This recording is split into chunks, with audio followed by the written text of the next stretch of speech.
Jenny for justice திரைப்படத்தின் ஆஹா இப்படி இருக்கலாம்னு நினைக்கிறேன். அவங்க யார் போராடுறது லாயர் ஜஸ்டிஸ் ஃபார் ஜென்னி. இதில் ஜேஜேன்னு போட்டதுனால எனக்கு அவங்க ஞாபகம்லாம் வந்துருச்சு. மரியாதைக்குரிய பத்திரிகை மற்றும் அனைத்து ஊடக நண்பர்களுக்கும்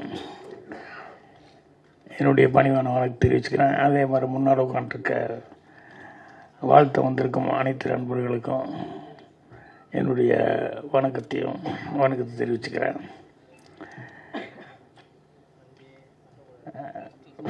நான் இன்னும் படம் பார்க்கல என்னமோ நினச்சிட்டு இருந்தேன். எல்லோரும் இனிமேல் தான் போட போகிறாங்க. ஆனால் சதீஷ் பார்த்துட்டார் அப்படின்னாங்க.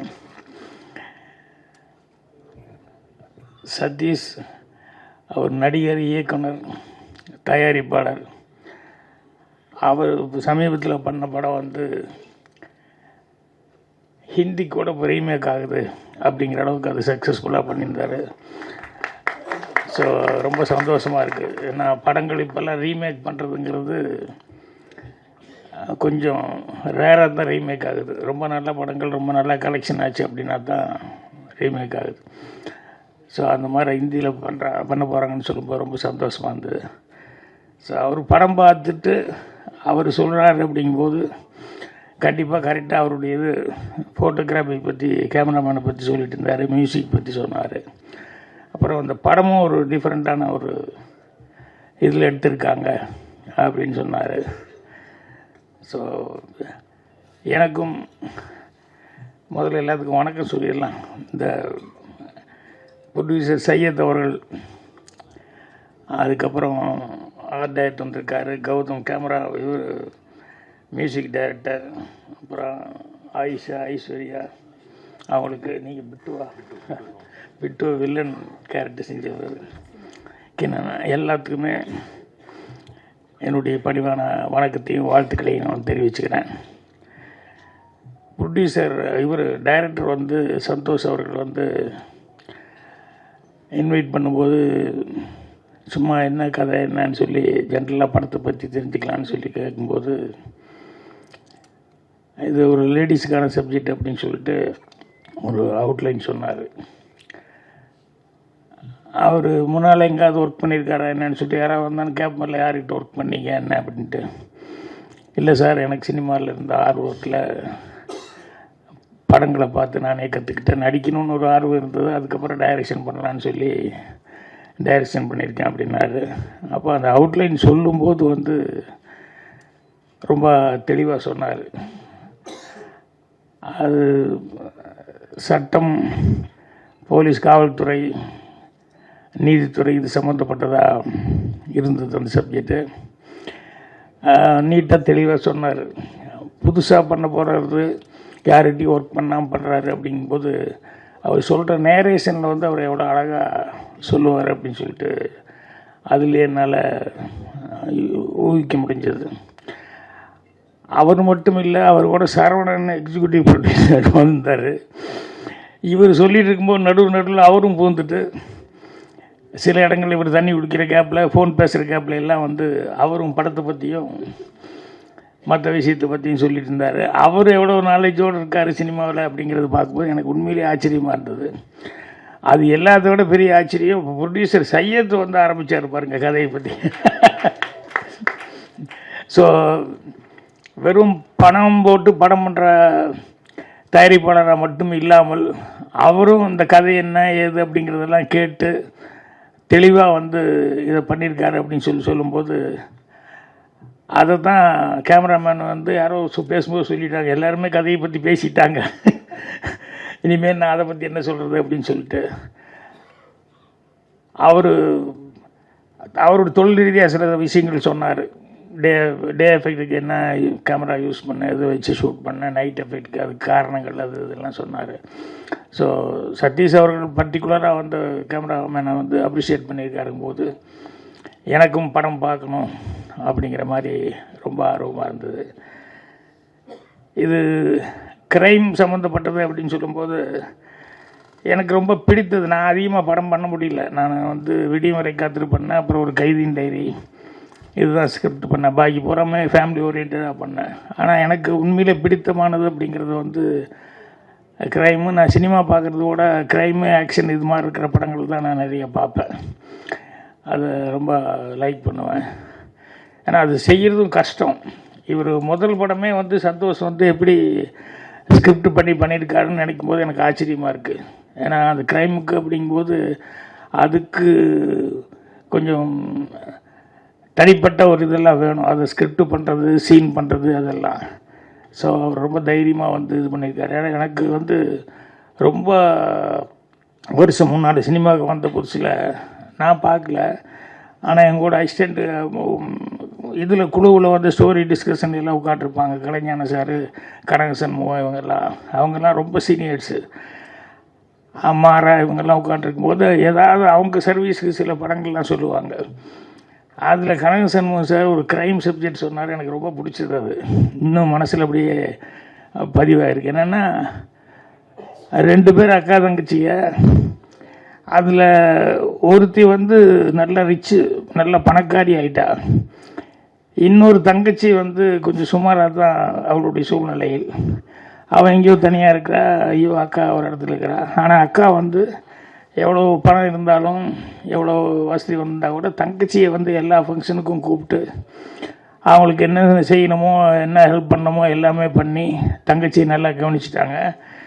இருந்தாலும் மனிதனுக்கு ஒரு பெரிய ஒரு வீக்கான ஒரு சமாச்சாரங்கிறது பேராசை.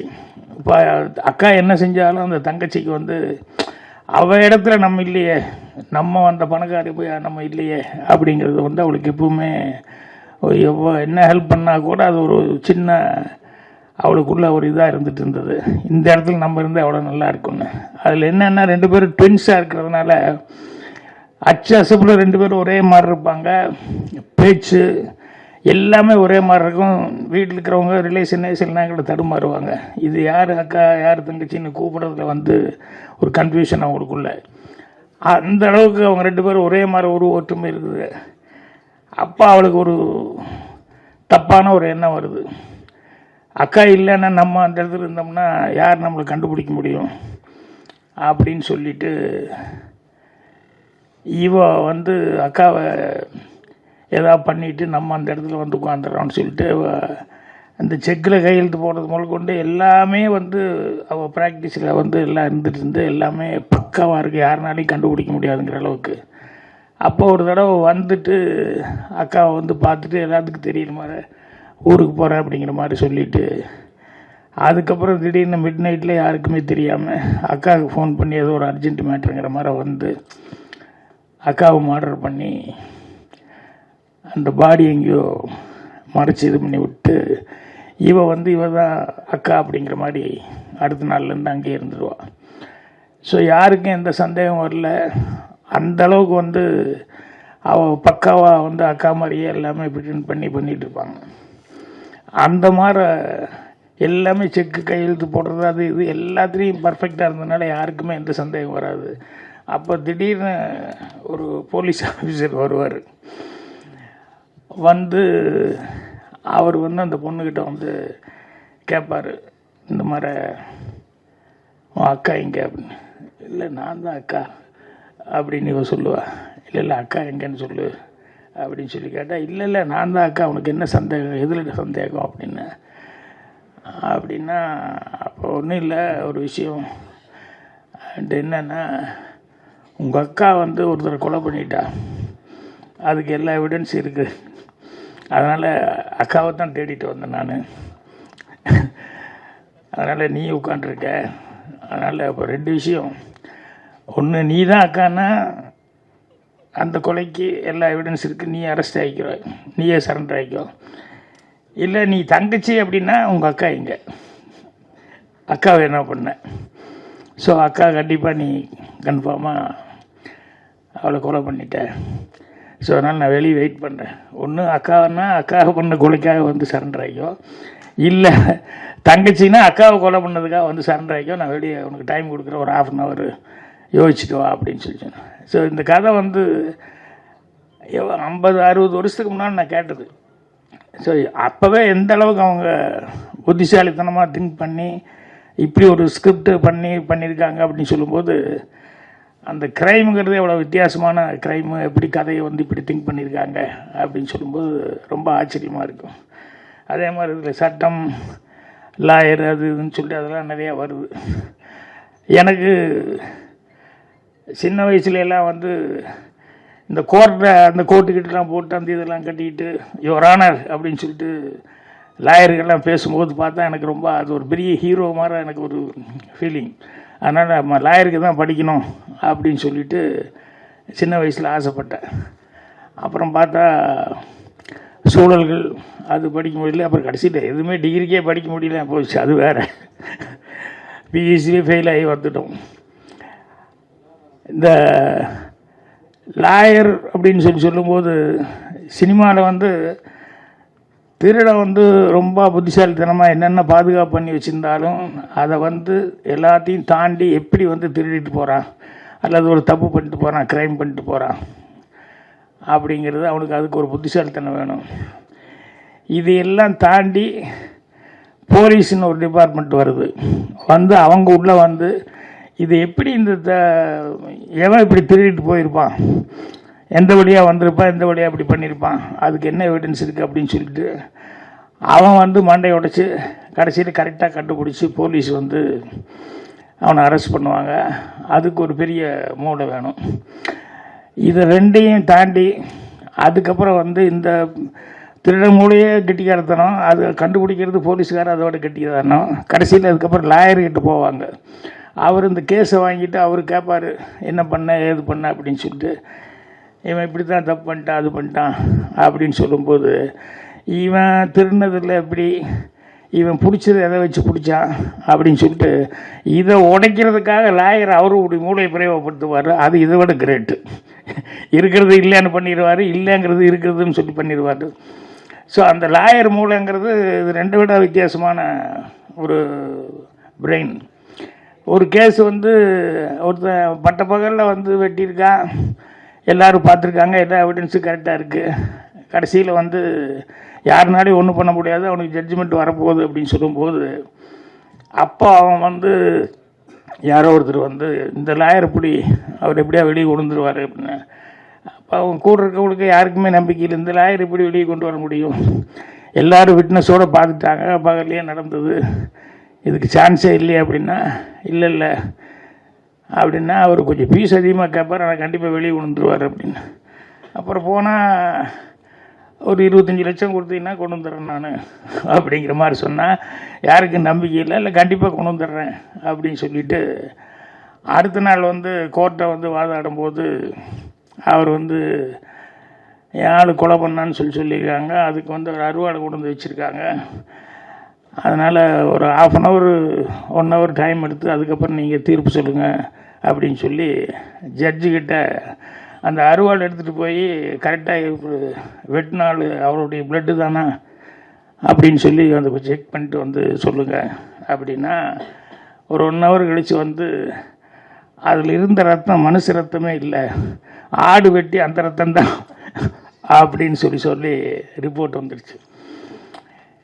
இவர் என்ன பண்ணாருன்னா டிபார்ட்மெண்ட் ஆளுக்கு இவ்வளோ லட்சம் வாங்கினார் இல்லையா, அதை பாதுகாப்பாக வச்சுட்டு பண்ண போலீஸ்காரன் அவனுக்கு ஒரு 5 லட்சத்துக்கு கொடுத்து அதை ஒரு 1 ஹவருக்கு மட்டும் கொண்டு வந்துட்டு அப்புறம் மறுபடியும் திருப்பி கொண்டு போய் வச்சிடலாம் கொடுன்னு சொல்லி அதை வாங்கிட்டு வந்து க்ளீனாக அதை க்ளீன் பண்ணிவிட்டு ஆட்டை வெட்டி அந்த ரத்தத்தை வந்து இது பண்ணதுக்கப்புறம் கொண்டு போய் உள்ளே வச்சிரு அப்படின்னு சொல்லி அதை மாற்றிட்டாரு.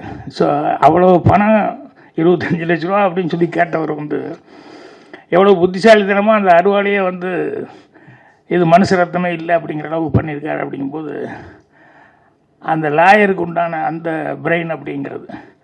ஸோ இது எல்லாத்த விட இன்னொன்று பாருங்கள், திருடன் கெட்டிக்கார, அதுக்கப்புறமா வந்து போலீஸ் அதை விட கெட்டிக்கார, லாயரை அவங்க எல்லாத்த விட கெட்டிக்கார.